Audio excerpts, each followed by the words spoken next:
అమెరికాలో తెలుగు ప్రజలు 15 లక్షల మంది ఉన్నారని అమెరికా తెలుగు అసోసియేషన్ అధ్యక్షుడు జయంత్ చల్లా తెలిపారు. విద్యార్థులు ఉద్యోగాల కోసం అమెరికా వస్తున్నారని, వారికి ఆటా తరఫున సహాయం అందిస్తున్నామని స్పష్టం చేశారు. తెలుగు రాష్ట్రాల్లో యువత ఇన్నోవేషన్ స్టార్టప్ కంపెనీలు నెలకొల్పుతున్నారని ఆటా ప్రెసిడెంట్ ఎలెక్ట్ సతీష్ వెల్లడించారు. ఐఐటి హైదరాబాద్తో ఆటా ఇంటర్న్షిప్ ఒప్పందం చేసుకుందన్నారు. సోమాజిగూడ ప్రెస్ క్లబ్లో ఆటా చేపట్టే కార్యక్రమాలను వివరించారు.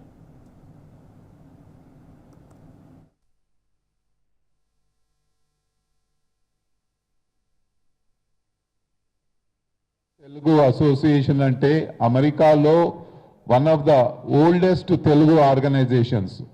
మొన్ననే మేము 35 సంవత్సరాలు యానివర్సరీ సెలబ్రేట్ చేసుకున్నాము. 1990లో షికాగోలో స్టార్ట్ అయిన ఈ ఆర్గనైజేషన్ ఇప్పుడు దేశంలోని నలుమూలల అమెరికా నుంచి ఇప్పుడు చూస్తే బాస్టన్ నుండి లాస్ ఏంజలస్ వరకు, సియాటల్ నుండి ఫ్లోరిడా వరకు అంతటా నలుమూలలో చాలా వ్యాప్తించింది. చాలా మంది మెంబర్స్ ఉన్నారు మాకు. సో చూస్తే మన తెలుగు ప్రజలు అమెరికాలో చాలా విస్తీర్ణిస్తున్నారు. ఇప్పుడు మనకు దాదాపు 1.5 మిలియన్ అంటే 15 లక్షల మంది తెలుగు వాళ్ళు అమెరికాలో ఉన్నారు. ప్రతి సంవత్సరము స్టూడెంట్సే కానీ, H1B వీసాసే కానీ, వేరే విజిటర్స్ కూడా చాలామంది అమెరికాకు వస్తున్నారు. వాళ్ళందరికీ కూడా దాంతో మన తెలుగువారి సంఖ్య అమెరికాలో గణనీయంగా పెరుగుతున్నది. అక్కడున్న సెన్సస్ ప్రకారము Telugu language is the fastest growing language in the country.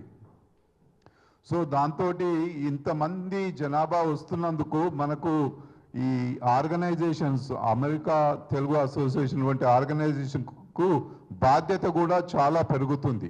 ఆ కమ్యూనిటీని ఎట్లా సర్వ్ చేయాలి, వాళ్ళకు వచ్చే విషయాలు, వాళ్ళ కన్సర్న్స్, ఇష్యూస్ను ఎలా సాల్వ్ చేయాలి, ఎలా హెల్ప్ చేయాలి అనే దానిపైన చాలా మనకు బాధ్యత ఉంటుంది.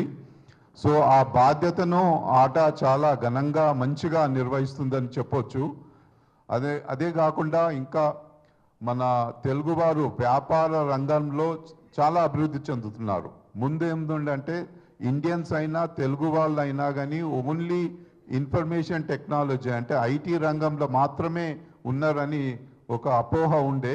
కానీ ఈ మధ్యన తెలుగు వాళ్ళు చాలామంది వివిధ out side of the IT, వేరే రియల్ ఎస్టేటే కానీ, హాస్పిటాలిటీ కానీ, ఫార్మసీయే కానీ చాలా రంగాలలో అభివృద్ధి చెందుతున్నారు. సో మేము చూస్తే రెండు రాష్ట్రాలలో టెక్నాలజీ రెండు రాష్ట్రాలు is one of the growing states. So ముఖ్యంగా టెక్నాలజీలో ఎస్పెషల్లీ యూత్, మన పిల్లలు ఇక్కడ lot of innovation, ideas, lot of startup companies పెడుతున్నారు. సో ఈసారి ముఖ్యంగా మేము ఫోకస్ చేసేది టెక్నాలజీ ఇన్నోవేషన్ మీద.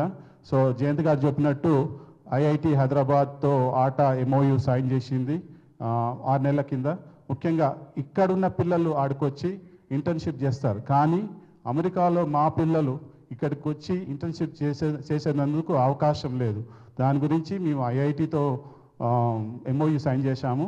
సో అదే కాకుండా ఈ మధ్యలో ఈ స్టార్టప్ ఇన్నోవేషన్ చాలా ఉన్నది కాబట్టి వారితో పార్ట్నర్షిప్ చేస్తూ, అలాగే మన గవర్నమెంట్ ఆఫ్ ఇండియా వాళ్ళ స్టార్టప్ మైటీ బాయ్ అని మన పన్నీర్సెల్వం గారు CEO, వాళ్ళు కూడా పార్ట్నర్షిప్ అయి రేపు ఐఐటి హైదరాబాద్లో స్టార్టప్ కాంపిటీషన్ చేస్తున్నాము. బేసికల్ ఆట ఏంటంటే మీకు మన కల్చర్ని ప్రొటెక్ట్ చేయడానికి, మనం ఇక్కడి నుంచి వచ్చిన వాళ్ళందరికీ అక్కడ వాళ్ళకి అక్కడే విషయాలు చెప్పడానికి, అక్కడ కల్చర్ని నేర్పించడానికి అన్నీ బాగా సహాయపడుతుంది. ఇక్కడ సపోజ్ ఇక్కడి నుంచి కొత్తగా వచ్చారనుకోండి, వాళ్ళకి ఏం తెలియదు, అక్కడ ఎట్లా పద్ధతులలో అక్కడ ఏం చేయాలో తెలియదు. ఆట చాలా వరకు ఈ ప్రత్యేకంగా సెమినార్స్ పెట్టేసి వాళ్ళకి ఎక్స్ప్లెయిన్ చేయడము, వాళ్ళకి ఇన్సూరెన్స్లు కానీ, లేకపోతే ఇంకా వాళ్ళ ఏమన్నా బిజినెస్ చేయాల్సుకుంటే బిజినెస్ ఐడియాస్ ఇవ్వడం కానీ అవన్నీ చేస్తూ ఉన్నది.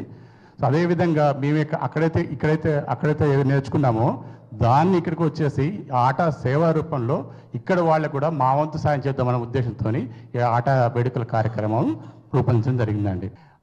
జయంత్ అన్న చెప్పినట్టు ప్రెసిడెంట్ గారు చెప్పిన నేను కోర్ కమిటీలో ఉన్నాను కాన్ఫరెన్స్ ఈ 19th ఆట conference and youth conference core కమిటీలో. సో చాలా గ్రాండ్గా July 31st, August 1st and August 2nd ఈ 3 days చాలా గ్రాండ్గా ఆట కాన్ఫరెన్స్ అండ్ యూత్ కాన్ఫరెన్స్ చేస్తున్నాము. Through media I want invite everybody to the conference. ఆట మహాసభలు ప్రతి 2 రోజులకు ఒకసారి మేము జరుపుకోవడం జరుగుతుంది. దానికి దేశ విదేశాల నుంచి వెళ్ళి అరౌండ్ 15,000 మెంబర్స్ జాయిన్ అవుతారు. ఇంతకంటే ఘనంగా చేయడానికి మేము ప్లాన్ చేస్తున్నాము. తప్పకుండా మీరు అందరూ కూడా మీకు వీలైతే ఈ మహాసభలోకి అటెండ్ అయ్యి దాన్ని దిగ్విజయం చేయగలని కోరుచున్నాము. ఆట అంటే ఓన్లీ కల్చరల్లే కాదండి, బిజినెస్ కూడా మేము అమెరికాకి ఇండియాకి కలుపుతూ ఉన్న ఎంటర్ప్రినర్స్ అందరినీ సమభాగ్యంగా అమెరికాతో కలిసి ఇండియా మంచిగా బిజినెస్ చేయాలన్న ఉద్దేశంతో ఈ బిజినెస్ కొత్తది పెట్టేసి బిజినెస్ చేయాలని చేశారు. ఈ సంవత్సరం ఆల్మోస్ట్ అమెరికాలో 4 బిజినెస్ సమ్మిట్లు చేశాము. అలాగే ఇప్పుడు వేడుకల్లో భాగంగా వైజాగ్లో స్టార్టప్ క్యూబ్ అండ్ కాంపిటీషన్స్ చేస్తున్నాం December 17th రోజు. అలాగే టీ హబ్లో December 19th రోజు ఎంతో అమెరికన్ కన్సులేట్ నుంచి ఉన్నతాధికారులు వస్తున్నారు అందరూ. సో ఎంతో ఘనంగా చేయాలనుకుంటున్నాము.